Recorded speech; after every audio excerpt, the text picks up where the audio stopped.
Well, this is truly interesting. So, first of all, I see this and I think it'd be good to read this out.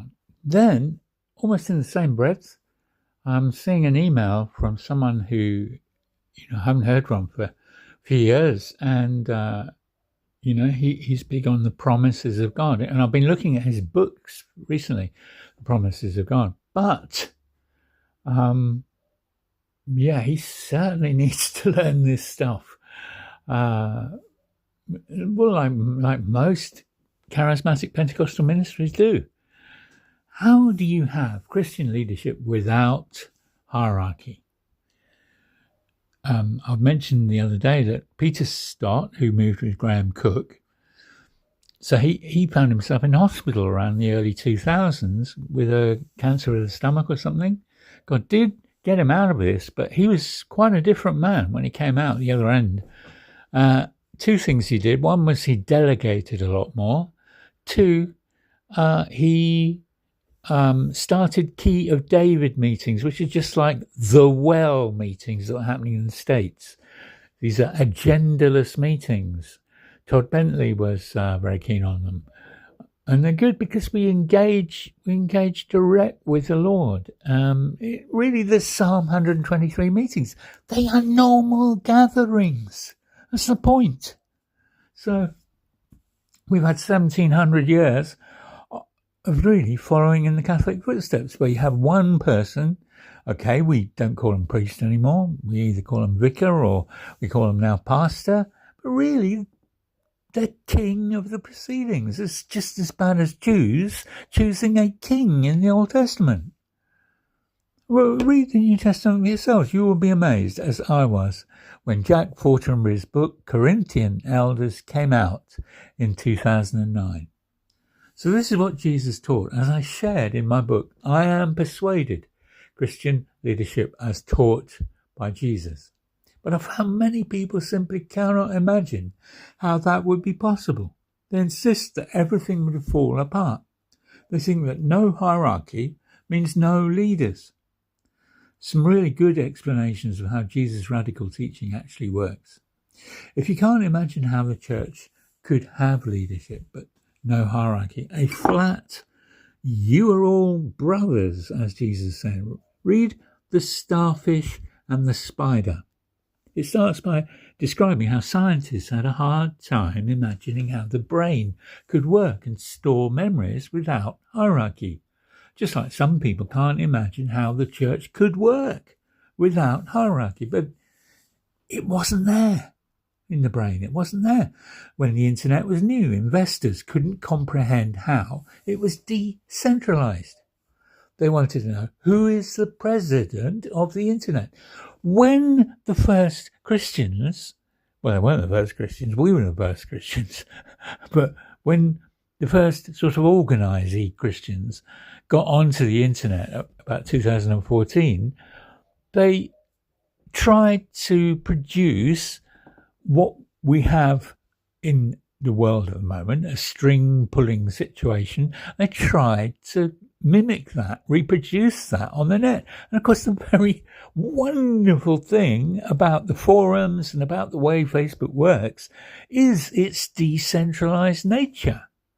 And then this came forward really into being used in Zoom calls, really, although obviously they tended to be run by pastors in churches. But nevertheless, we could see one another as pastors. We could, all share in the teachings, whereas they usually shut away in buildings and nobody else ever gets to hear them, do they?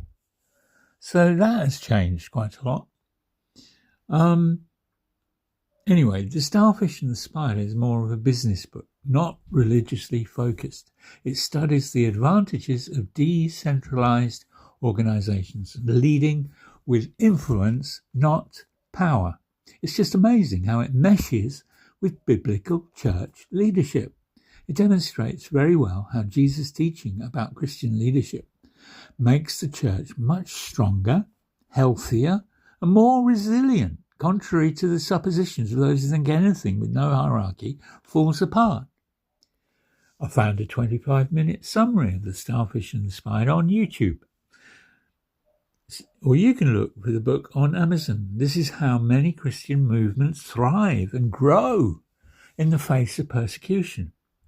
In Siberia, there are these tales about how, and this was before the internet, before anything like that, they had to rely on the Holy Spirit to say the location and the time of the gatherings. It had to be in the Spirit because it couldn't be relayed naturally. And it was often in the woods, Siberian woods.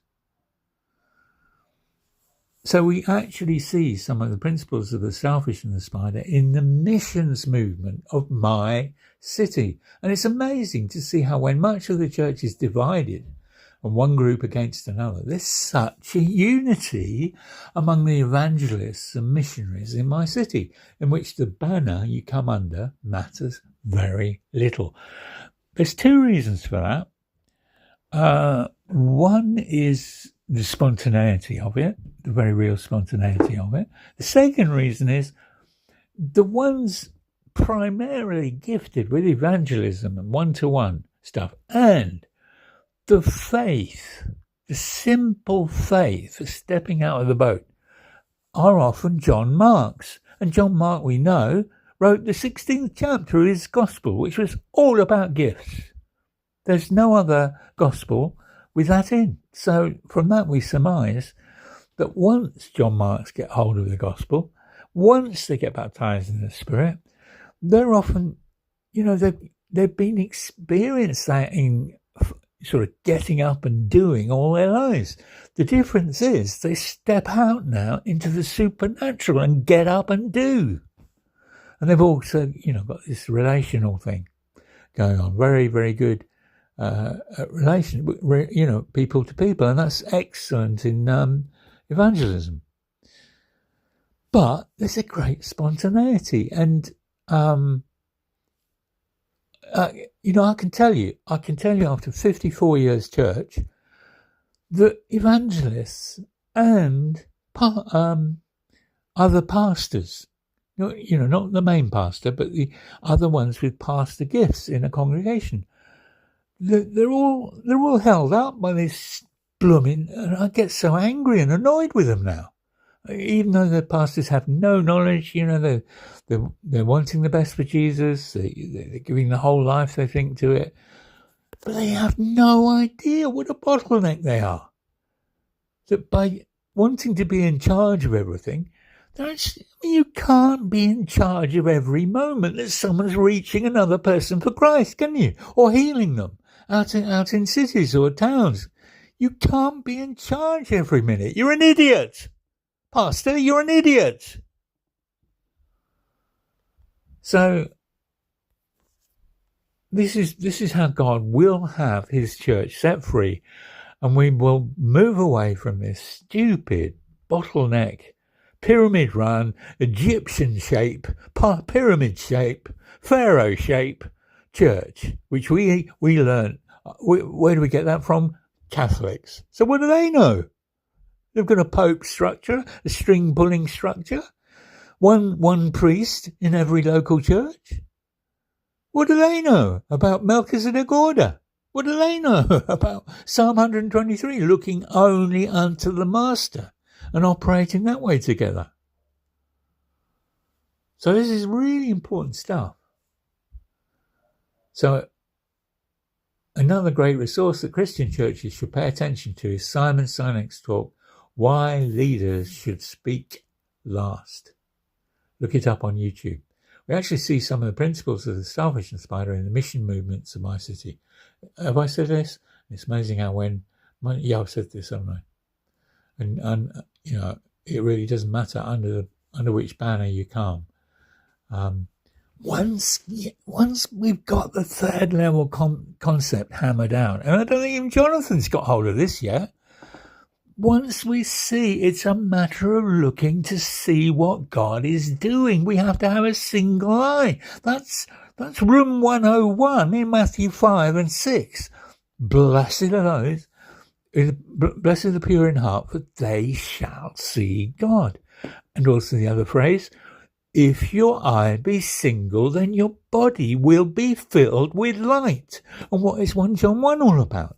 It's moving out of light, out of the same fellowship in the Father, as a 12-some across a city. What is there that you don't understand about that? About Jesus' first church? This is so, so important. I was just writing to this friend. I said, had emailed me today, and I was saying that that's why there's only one need. There's only need for one church over a location. The only reason we have so many stupid box churches up high streets is because of these swanning, preening, solo Egyptian pharaohs who think that they've got they've got the whole knowledge. When the fact is, the only way to get the crown of 12 stars, the Revelation 12:1 crown of 12 stars, is to go into the ground and realize that at the best we will only have 1 or 2 stars ourselves. And God raises up all the others amongst all the others. It's the blooming way we do natural juries. 12 men, good and true. That's in the natural setting. Why? Because by the time you've got about 12 people assessing what's really going on and you're seeing it from all angles, the person being charged has a chance of a fair trial. What happens is, like Jonathan Brennemann squeezed out, for no other reason than he jeopardizes and threatens other people with less authority in healing. Same with Dave Lager and Patricia Lager. Same with all those who move in healing. They're getting on with the job, just steadily getting on with the job, or reaching people and seeing them heal, seeing miracles happen. But they can't, and John Woolston as well. They can't blooming well get near normal churches because of these priggish, stupid pastors, which there is no Bible verse for. Not as a king pastor. Pastors, plural. We submit to elders, plural. There's nothing about us submitting to one king. Bill Johnson has it all wrong. He's wrong. He comes from Pentecostal land. But Pentecostalism and charismatic isn't the same as Jerusalem Church. Jerusalem Church had third levelers. 1 John 2 is about third levelers. They crashed into going into the ground, and they came up, and they knew each other when. You know, at school, we said that about friends. We knew each other when, at our worst probably. Or maybe if we've been in businesses for a long time and working together at college, we've seen each other at our, unworthiest moments, and we're still together. And that was true of both rollouts in Old Covenant, the 12, Jacob's sons, and all the fiasco with Joseph. And it's true with Jesus and how they treated him. And they all saw themselves doing it. Couldn't deny that. They had to come out of the shame and allow God to build them up again, Jesus to build them up again. He did it at a barbecue. He arranged for a fish barbecue. It's a truly extraordinary and non-religious religion we're in. It's about life. It's about Zoe life. It's not Islam. It's not reading a book and trying to do it. It's Jesus coming and installing himself by the Spirit in each of us and grounding us in 3 stages. And that's why each of us will have really, really great skills in the Spirit in certain areas. And we are to bow to each other's facility in those areas. Not to swan around like pastors claiming that we've got it all. And the fact is we painfully haven't. So we are going to see churches like Jerusalem in every location on earth. Just as when I started in 54 years ago, we were proclaiming out, we are going to see Spirit-filled churches. And that's true. But they're King Saul, the first generation of King Saul churches, just like David. David, and we got King Sauls everywhere. They didn't mean to be King Sauls, but they were seduced by the devil's hierarchy system. And I know when that happened, because Jesus' move itself was free. It happened around 73 and 74 through the Fort Lauderdale Brethren. Maybe at the stage we were at, that's what we needed. And the fact is, you can't just go into Jesus' stuff. You have to let him do the work on the inside. We have to go into the ground and we have to die, or we just dwell alone like we are now. But if we allow God to raise us as fruitful bushes, we will find each other. Everyone who loses friends, neighbours, brothers, mother, father, sister, gains 100-fold in this life. We have to lose people first. We don't deliberately lose them, but we just follow the Holy Spirit and his fragrance and his beauty and his grace, and others don't want to go. Not initially. So we just have to let them fall away while God does a work in us. So I'm really glad Jonathan Brennemann wrote this passage. I hope, what I'm saying means something. I'm speaking after 54 years.